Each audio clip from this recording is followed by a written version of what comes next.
It is the most powerful, the most useful, the most needed, and yet the most overlooked tool for recovery from burnout. And of course, I'm talking about self-compassion today.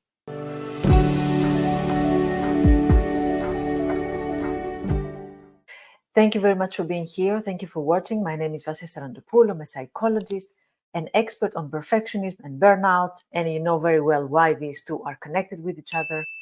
The more we practice perfectionism, toxic perfectionism, the more we push ourselves to the edge, the more we criticize ourselves, the sooner we will find ourselves on the verge of burnout as well. And I have had the privilege of working together with numerous high achievers.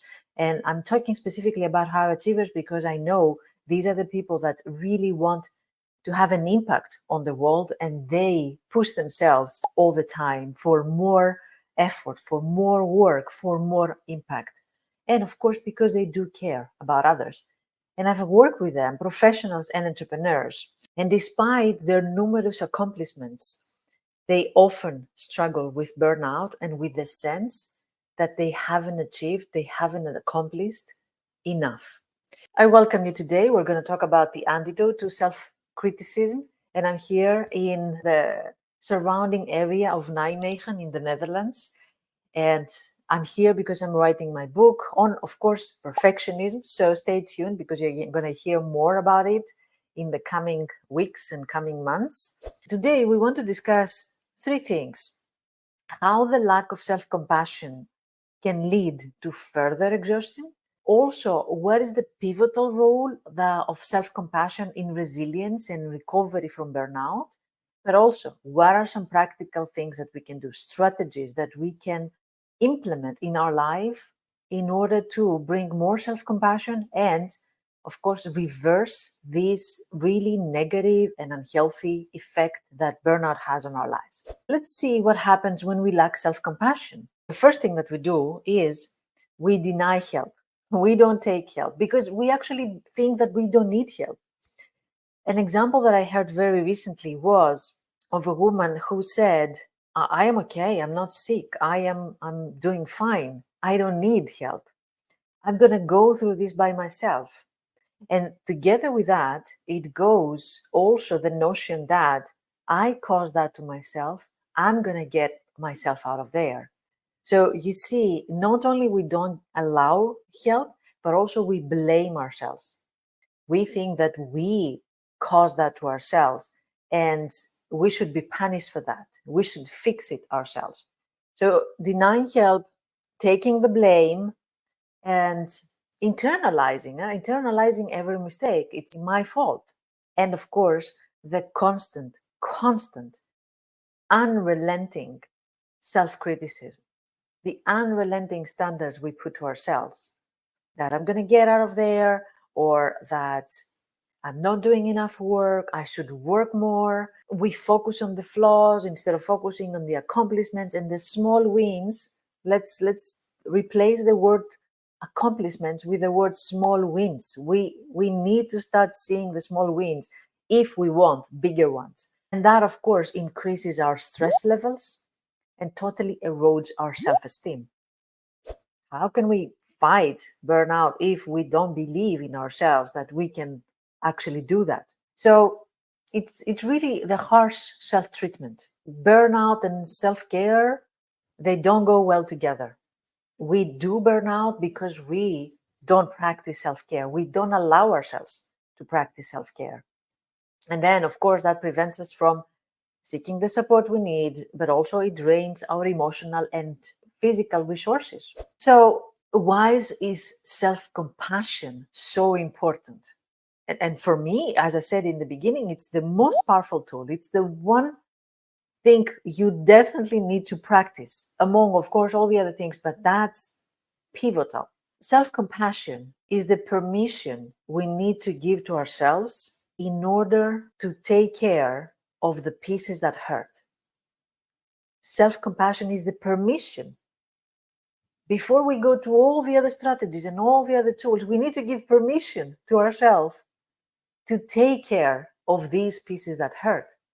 If we don't give permission, whatever people bring to us or whatever we're trying, we are going to stop it. We're going to sabotage it because we think we don't deserve it, because we think we don't need it, because we think it doesn't work, because we think we're not allowed for that. You name it. But self-compassion is the permission. Also, self-compassion is treating ourselves with the same kindness and the same understanding that we would offer to a friend. This is where we speak, not only treat, but speak to ourselves in a kind way. I've heard so many harsh messages from people that they say when they are in burnout, that they say, my presence here doesn't even matter. I don't know if I change job, whether anybody would notice. I'm doing everything wrong. And not only they talk to themselves harshly about their achievements, accomplishments, productivity, you name it, but also they talk bad to themselves about the fact that they caused burnout to themselves. So you're going to hear them saying things such as, why did I do that to myself? How did I end up here? Look what I've done. So not only about work, but also they blame themselves for this burnout situation. So self-compassion is the antidote. We don't talk to ourselves like that anymore. That's it. That's the end of self-criticism. We don't punish. We don't belittle. We don't shame. We don't scold ourselves anymore. And research has shown that when we practice self-compassion, these three things happen, at least three things. Stress is reduced because just by acknowledging that we are imperfect, just by understanding that we are not alone in our struggles, and it's okay also that we struggle, that means that our stress is reduced because there's no self-judgment there anymore. Another thing that happens, self-compassion enhances resilience. It allows us to bounce back from setbacks. It allows us to practice different things. It allows us to forgive ourselves faster and learn from our experience and stand on our own feet again. And also, it promotes our emotional well-being. It allows us, as we said before, to practice self-care. It introduces us to a more positive mindset, which is crucial for maintaining our energy and maintaining our motivation. So how are we going to change that? Let's speak practically. First of all, we need to be aware. We need to be mindfully aware of the way we speak and the way we treat ourselves. We need to be aware of our thoughts and the feelings that we have around burnout. Whatever happens, we need to learn to bring the focus back to ourselves, not to how people treat us, not to what our manager said, not to the workload, not to the whatever work environment there. Bring the focus back to yourself. What are you doing? How are you talking to yourself? How are you respecting yourself? I know that there are people out there not respecting you, but let's start with your own self-respect so that we can deal with these people.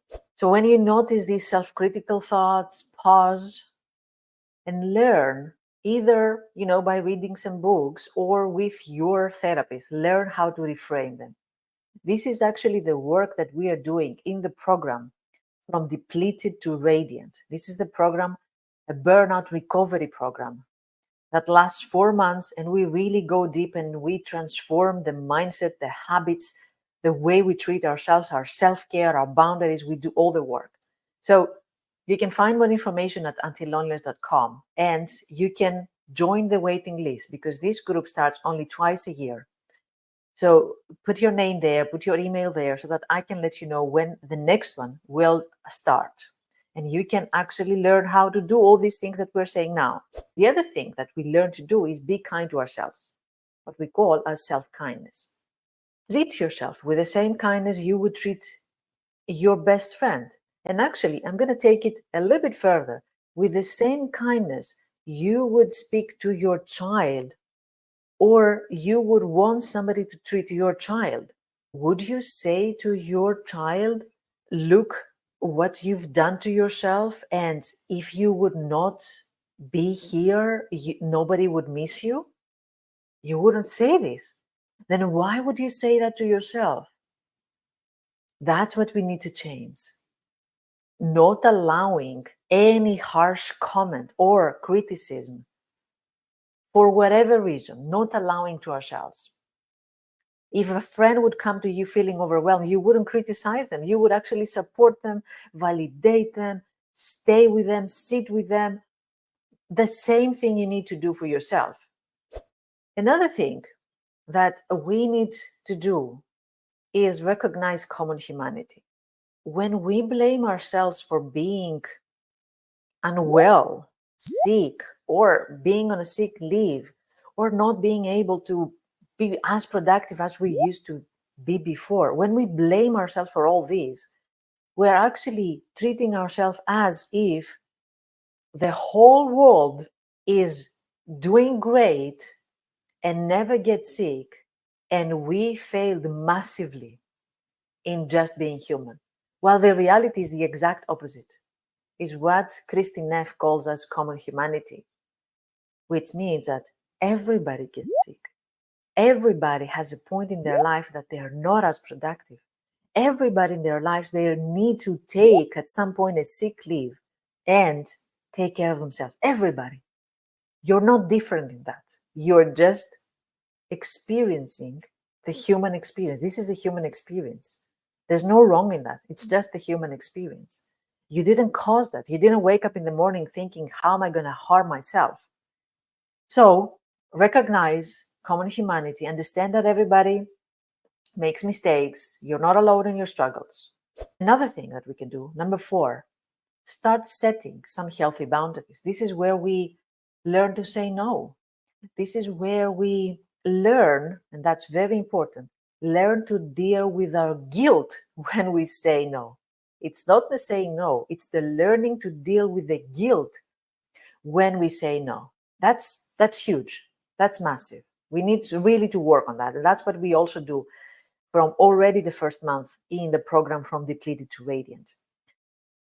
Respect your limits. There's nothing wrong about that. Why, when other people say, I'm sorry, I cannot pick up the phone, or I cannot help you now because I have to take care of my family, or I have to do something for myself, why we allow that and we are okay with that and we forgive them or we adjust to that, but we think that if we say, I cannot pick up the phone or I cannot meet you this evening, that is the end of the world.